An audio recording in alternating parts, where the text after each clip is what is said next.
Bonjour à tous et bienvenue sur la chaîne Idées de droite, et aujourd'hui nous allons parler du sentiment d'insécurité de cette semaine, les attaques au couteau de la semaine.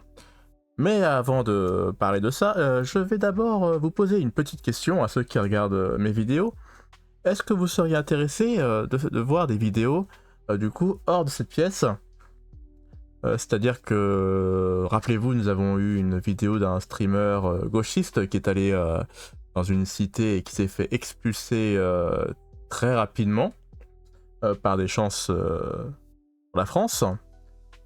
Et du coup, j'aimerais savoir si vous seriez intéressé de voir des vidéos comme ça, où du coup, je fais le petit comparatif France, hein, et France, et du coup, France-Japon. Voilà.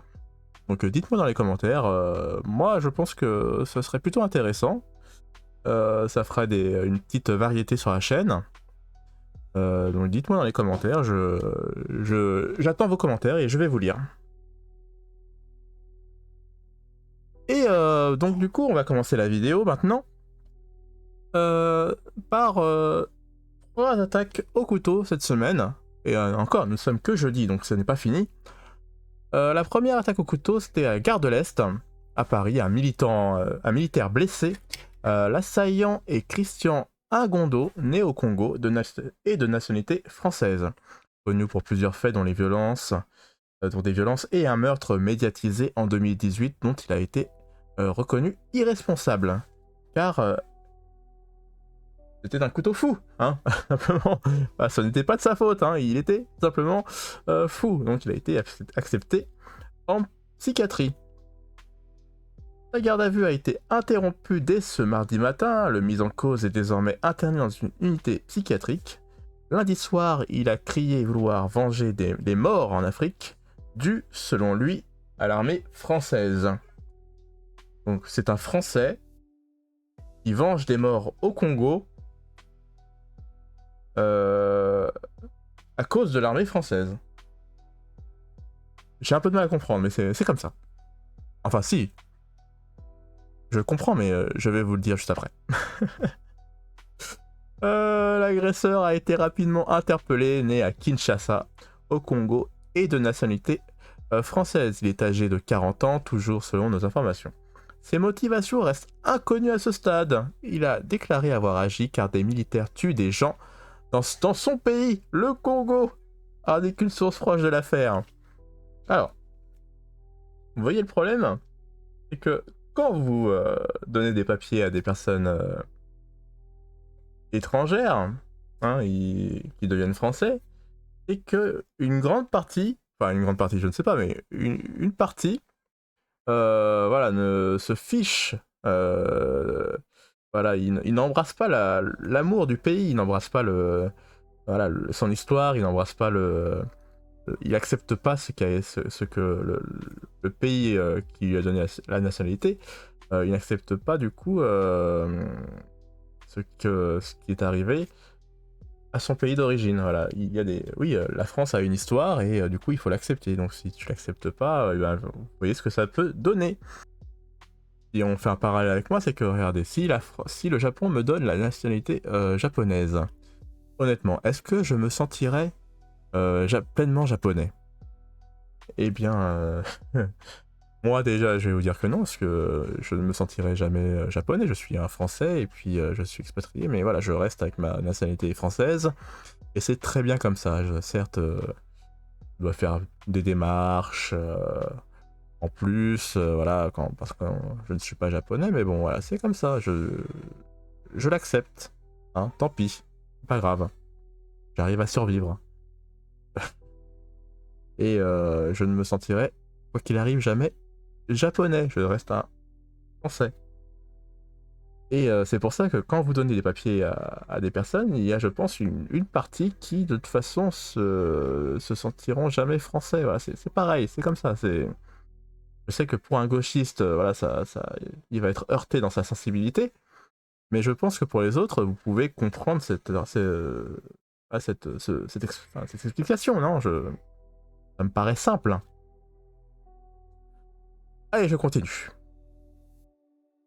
Interpellé pour le meurtre d'un jeune homme à la station RER de Châtelet-Les Halles en janvier 2018, il avait finalement été déclaré irresponsable à cause de son état mental. Ah, merci les avocats qui donnent toujours l'argumentation de la folie. Ah, c'est bien, ça excuse plein de choses. Nous avons de toute façon que des fous en ce moment en France à cause de ça. L'homme est en effet connu pour souffrir de troubles psychiatriques. Selon les premiers éléments, l'agresseur aurait suivi discrètement les militaires quelques instants avant d'attaquer l'un d'entre eux. Des faits entièrement filmés par des vidéos protection. Je pense qu'un fou, quand on est fou, on ne prémédite pas son acte. Et là, comme il a suivi les militaires, je pense qu'il a beaucoup réfléchi avant il a réfléchi à son acte. Donc je pense que c'est un fou qui réfléchit quand même pas mal. Enfin bon. Passons. Christian avait été condamné pour des faits de violence volontaire par conjoint en 2012 ainsi qu'en 2014 pour outrage sur personne chargée d'une mission de service public. Puis en 2016 pour violence volontaire avec une incapacité totale de travail, supérieure à 8 jours selon une source proche du dossier. Donc ce mec est clairement dangereux. Et moi je vous demande, qu'est-ce qu'il fout encore dehors? Je pense que cet homme doit être mis à l'écart de la société pour toujours, d'accord? Il ne sort plus, vous le laissez à l'intérieur, et de toute façon, en plus, il dit très clairement qu'il ne se sent pas français, hein, il dit que son pays c'est le Congo. Donc à la limite, moi, j'ai une petite idée derrière la tête, hein, vous lui donnez... lui prenez ses papiers et vous l'envoyez, quoi. Hein, Congo, et on va voir si là-bas il est heureux. Allez. Ça, c'était pour la première attaque. Deuxième attaque au couteau. Allez, à Meaux, dans le 7-7, son idylle avec un migrant marocain délinquant multirécidiviste sous OQTF se termine par un coup de couteau dans la hanche alors qu'elle était enceinte. Ah, voilà, c'est beau l'amour, hein. Avec une chance pour la France, hein, avec quelqu'un qui n'a rien à faire là. Le tribunal correctionnel de Meaux a condamné un homme de 28 ans sans papier et sous le coup d'une obligation de quitter le territoire français. En comparution immédiate pour avoir porté un coup de couteau dans la hanche de sa compagne enceinte. À l'audience, il s'est défendu bec et ongles expliquant que cette dernière se clarifiait. C'est pas moi, je vous le jure, c'est elle. Ah, c'est comme d'habitude, hein, donc là, je pense que cette personne, enfin, je pense que beaucoup de Marocains qui n'ont rien à faire là essayent de trouver une femme française et en espérant avoir faire un enfant, enfin, avoir un enfant avec cette personne, va lui donner plus de droits pour rester sur le territoire français. Ça, c'est la technique, je pense, qu'ils ont adoptée pour rester sur le territoire. C'est ils prennent une nana, n'importe laquelle qui veuille bien d'eux, ils font un enfant et ils restent sur le territoire. Voilà. Et on peut voir du coup ce que ça donne. Hein, parce que voilà, vous restez quand même des gens. Enfin, une partie en tout cas reste des personnes dangereuses, comme on peut le voir. Est-ce que c'est à cause d'une culture qui est différente de la nôtre, le rapport homme-femme hein, au Maroc? Expliquez-moi dans les commentaires, s'il vous plaît.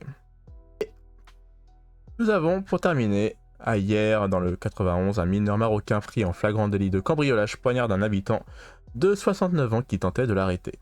Donc le mec, il cambriole, et en plus, il est armé d'un couteau, il se défend, et poignarde un vieil homme. Allez, plusieurs habitants ont tenté d'arrêter un cambrioleur en flagrant délit hier dans l'Essonne lundi, affirmant être âgé de 16 ans. Le suspect a alors donné un coup de couteau à l'un d'entre eux, âgé de 69 ans. Avant de prendre la fuite, les policiers l'ont interpellé peu après, niant la quasi-totalité des faits. Selon la même source, il a été déféré ce mardi devant un juge des enfants. Les policiers ont effectué des recherches dans le secteur et ont retrouvé un cambrioleur présumé à la gare de la ville. Il venait de se débarrasser de son couteau en le jetant sur les voies, précise une source proche de l'affaire. Donc comme d'habitude, en plus, ils connaissent un peu les lois en vigueur, c'est qu'ils se disent mineurs, comme ça, la loi est différente. Sûrement un peu plus sympa pour les mineurs par rapport aux personnes adultes.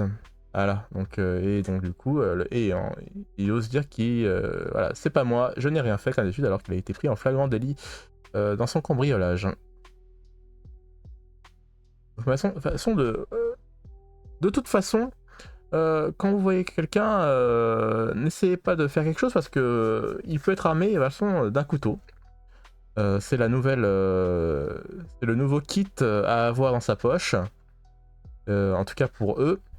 Et donc moi je vous conseille de, si vous êtes seul, de vous abstenir d'agir, voilà. Simplement. Vous pouvez être fort physiquement, mais bon, face à un coup, vous prenez un coup de couteau mal placé, bon bah, vous allez finir aux urgences, voire vous allez décéder. Et donc ça ne sert à rien de sacrifier sa vie pour cette délinquance. Voilà, c'était tout pour en tout cas cette vidéo. Je vous remercie de l'avoir regardé jusqu'au bout. Donc, que pensez-vous de cette sentiment d'insécurité que nous avons en France? Est-ce que nous devons rester comme d'habitude les bras croisés ou continuer de dénoncer ça chacun à notre niveau? Allez, je vous dis à la prochaine. Comme d'habitude, un petit j'aime, c'est gratuit, hein, le petit j'aime. Hein, moi j'apprécie, et en plus, vous, ça ne vous coûte rien du tout. Donc je vous dis à la prochaine. Allez, ciao!